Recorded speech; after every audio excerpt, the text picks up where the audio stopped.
Hello, I have tried to film this video twice before this, so hopefully third time's the charm. Anyways, in my last vlog, I asked if anybody wanted a sit-down video talking about like what the move to Ireland was like for me, and I received an overwhelming amount of support and encouragement that yes, I should do it. So here I am doing it.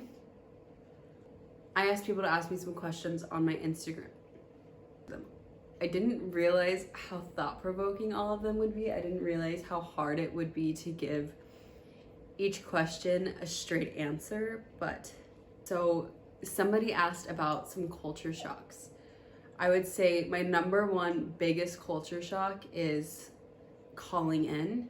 So here it is not uncommon for people to just call in. It's like to kind of just show up and stick the head in to see like what's going on. And like to me that was really shocking because in the States it's like if you're gonna meet up with somebody, you're probably gonna decide that at least a few hours in advance, if not a few days or a week in advance. So that definitely took me by surprise. A lot of slang terms, say for example, the first time I ever heard this was when Callan and I first met in 2018 when he was in America visiting, and he said, yeah, your man down the road did this, and I was a little offended. I was like, what do you mean my man? Like, what are you talking about? And I didn't understand it until really I moved here, that when you say your man, it's like that guy. So for example, if I was gonna say, yeah, the guy up the road, he owns the cows, I might say, yeah, those cows are your man's. Super insignificant, but that took me by surprise. The term crack, I think that takes anybody who's not from Ireland by surprise. Once you're familiar with the term, it's actually really nice, but coming from America, it was something to get used to. Another culture shock is seeing teenagers in the pub. So the drinking age here is 18 and in the States it's 21. The first time I saw teenagers in a pub, it completely shocked me in a way that I didn't expect. Like I was almost uncomfortable. I'm like, what are these kids doing here? But it's totally normal. But that took me by surprise. Another culture shock was I didn't realize how much I didn't know about Irish history. Ireland is an island, and the majority of it is its own independent sovereign nation, and a part of the island of Ireland, Northern Ireland, is a part of the UK.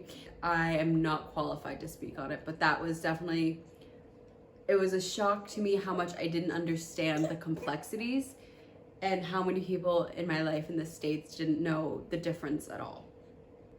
Branching off from that, the road conditions was a huge culture shock. So specifically, this cottage is up a tiny country road. It is not the worst road, which is amazing because like the roads that are considered roads are like. Lastly, the safe meal. So in the States, if you go to a new restaurant, the safe meal is almost always chicken tenders and fries. Like for most people, if they don't know what to order and they're trying, like your fail-safe meal is chicken tenders and fries.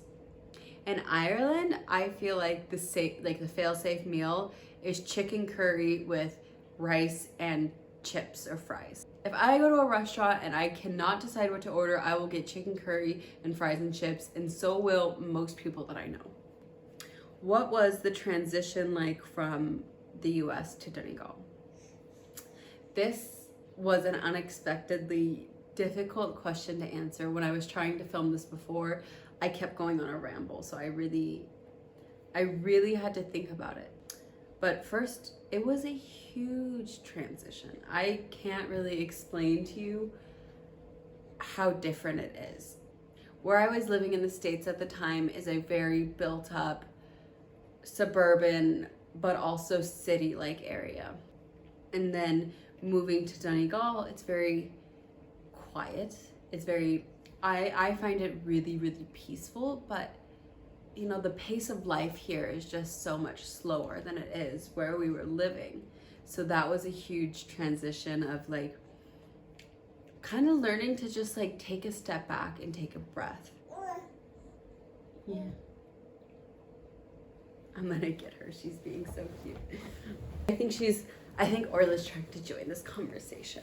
But a part of the transition was learning to accept that the job that I loved in the States was not explicitly available to me here, but I would have to figure out how to do the same type of work if I wanted to. I also had to learn to be okay being dependent on Kaylin. For the first part of our marriage, I really like felt this need to still support myself independently. Like I didn't want to be reliant on him in case XYZ. I didn't want to be dependent on him in case something went wrong and we didn't work out. I had to learn that these what ifs and these I need to be prepared for XYZ wasn't doing me or him any favors. It wasn't giving our relationship the benefit of the doubt, which now looking back is, you know, it's almost disrespectful to us and our marriage. This is starting to sound really corny, but I can't imagine us not being together. I can't imagine there being something that we can't work through. So once I really thought about things in those perspectives, it got easier to learn that, you know, even though I'm dependent on him in some ways, he's dependent on me in other ways, and that doesn't make us codependent. It makes us a team. It makes us a happy couple that supports each other. Anyways, before this gets too cheesy, I'm gonna move on.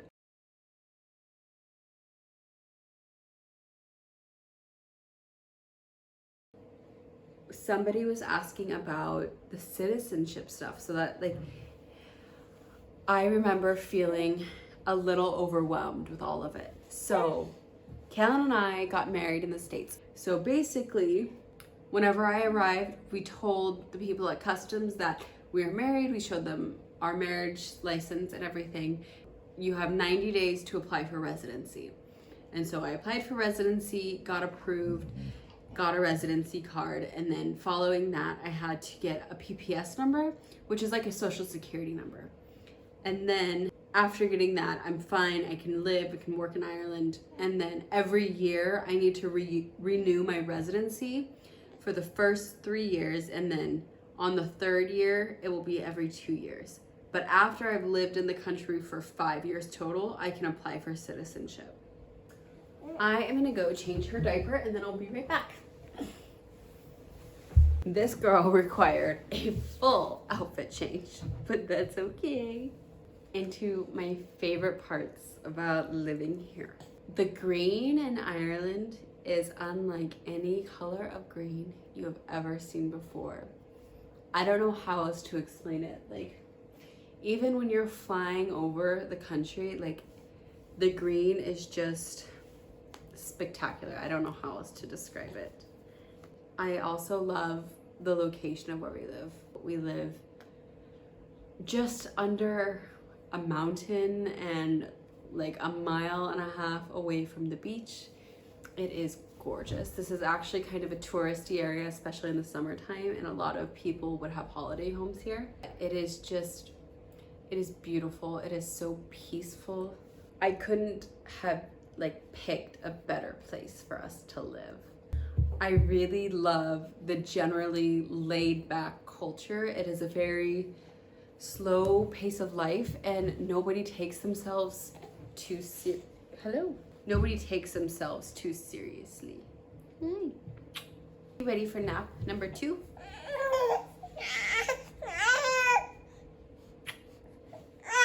Okay. I'm gonna put her down for a nap and then I will finish this after. My bucking bronco.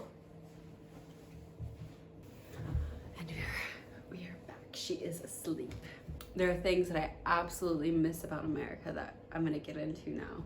Primarily, I feel like I really miss the feeling of knowing how to achieve something, knowing the answer. So, for example, if I wanted to pursue a psych degree, I know all of the avenues that I could take to get that degree. I could start out at a community college and then transfer to a university. I could do it completely online. I could do it completely through a university. I know how I would achieve that. Whereas here, if I want to pursue a psych degree, there's not that option at the local university. So I would maybe be able to do it online, or maybe we would have to, like, you see what I mean? I don't know exactly definitively how I would do that. There's a lot of things like that where I know exactly how it would go in the States, but I don't know exactly how it goes here. I also really miss the beverage aisle in the States. Any kind of drink imaginable, it's in the beverage aisle, and it is extensive. Here, maybe it's not even a quarter of what it is in the States. I have a hard time finding sugar-free Gatorade here. And I really, really miss Costco or bulk food stores. I wish that I could buy the ingredients that I know I use all the time in bulk. Like, I do miss that, but at the end of the day, like the beverage aisle and Costco, those are really insignificant in the grand scheme of things, but I definitely, my American heart longs for them.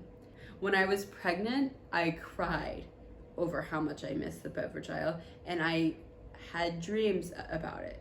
So somebody asked what the complexities of my feelings were whenever we moved, and I think that is a really great question, and I'm so grateful that she asked this. So in my heart of hearts, I knew the move was the right thing to do. I knew this is where we were gonna be to raise our family, and I knew that living here would be how Kaylin and I got to achieve the kind of lifestyle that we dreamt for ourselves. But it was also a huge leap of faith. It was a huge challenge because I was just trusting that it would all work out, but damn was it scary. Because it was like, am I ever gonna get the kind of job that I had in America? Is Kaylin ever gonna get the kind of job he had in America? What are we gonna do? Is this we were renovating this cottage, and it was, are we ever gonna get it livable? And so I was feeling very, very much in between. I know this is the right thing to do, and did we make a huge mistake? The greater side of me knew to stay calm and that this was the right thing to do and that it would work out. But the anxiety in me really said, y'all really just moved with not a whole lot of planning. You just did it. And on one hand, that's impressive, but on the other hand, maybe it was stupid. In the moments where I felt really unsure and I felt almost regret, I held on to the fact that at the end of the day, this is where we wanted to be to raise our family. For us, the most important things in our lives was each other. And then when I got pregnant, it was so affirming that this was the right choice. Because if we got pregnant in America at the time and in the situation that we were in, there would have been so much more stress.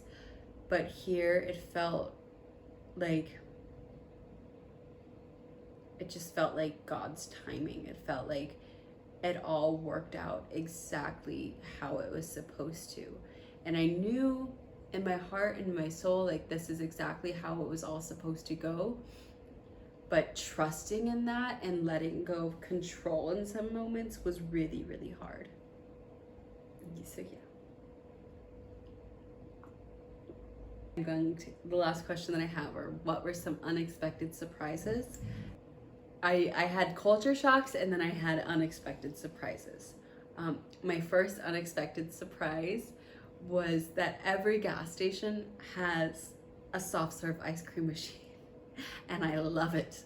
I was also surprised by the amount of different Irish accents that there are. For every county there's a different accent, and then within those counties there's probably 10 or 15 more. I think my most favorite unexpected surprise was lambing season. It is the cutest 2 months ever, maybe 2 or 3 months. Like, especially where we live, we are surrounded by fields, and so just seeing all the lambs, cutest thing you've ever seen. Just 30 or 40 lambs just running around, like, it is so cute. Anyways, I think that this one was successful. I will find out in the editing process, but I filmed this video twice before this one, so hopefully this one works out. Thank you for watching and for bearing with me through this type of video. This style is really hard for me. I'm not a naturally chatty person. I definitely struggle with that, so this was a little outside of my comfort zone. So thank you for watching, and if you could like this video and subscribe to my channel if you enjoyed, I would greatly appreciate it. Very built up. Visit us. When people